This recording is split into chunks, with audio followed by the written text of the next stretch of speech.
Davis haunts former team with table-turning ton.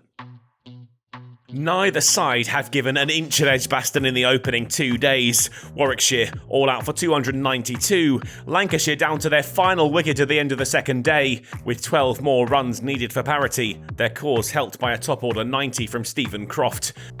An early boundary from Williams took them to within 6 runs of drawing level, but they wouldn't make it. Parkinson caught behind of the bowling of Norwell, the score 286.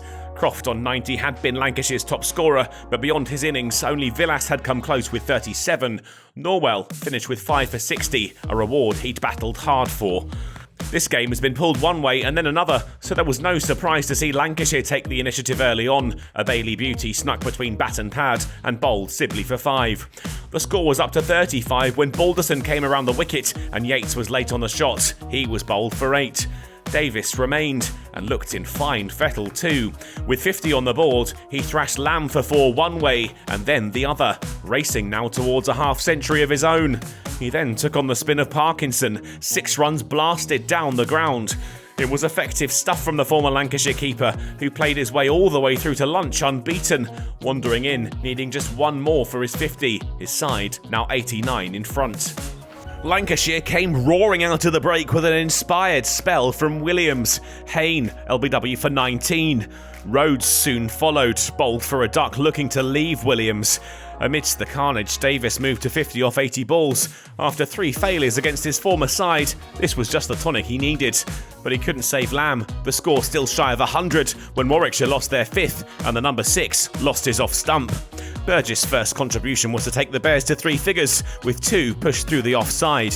He was just the man for the job, his side in a spot of bother, but Burgess counter-attacked effectively, batting quickly and settling nerves. He and Davis started to take control of the situation, loose deliveries put away by both, and after a fast start with the ball, Lancashire looked more in need of tea than their hosts did. Burgess got a bit stuck as he neared his 50, and would fall for 46 in the overs before the break, caught by Villas off the bowling of Bailey, had the pendulum swung in the other direction. Warwickshire kept their wits about them before tea and preserved their wickets, heading into the break at 194 for 6, leading now by 200. Another break, another wicket for Williams straight after it. Briggs out for 18, caught by sub-fielder Hartley.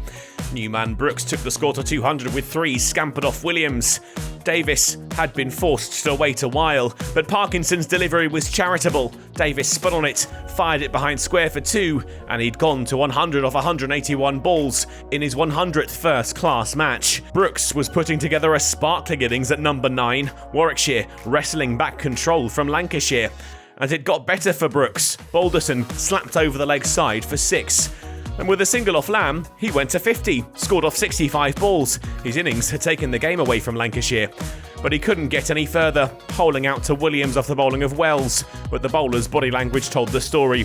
There was little to celebrate for the visitors now. The lead was beyond 300 when Davis had to go, caught behind off Bailey for an impressive 121. Norwell kept on punishing the Lancashire attack with 36 off 32 before Rhodes waved them in. A late declaration set up a blast at the visitors in what remained of the day, Warwickshire making them get their pads on before the close. It was an innings Davis will remember for a long time, the 121 he'd scored against his former side, pivotal in pulling the carpet out from under them. For the 4th time since facing them, he'd been removed by Bailey, but it was Williams who led the Lancs attack with 4 for 70. There were just 4 overs left for Wells and Jennings to navigate, and they did so without incident, finishing the day on 5 for none. Conventional wisdom suggests a draw is probably the best result possible available to the visitors, but Lancashire won't be so put off, especially on today of all days, with a reminder coming from Trent Bridge that anything can happen in a final day chase.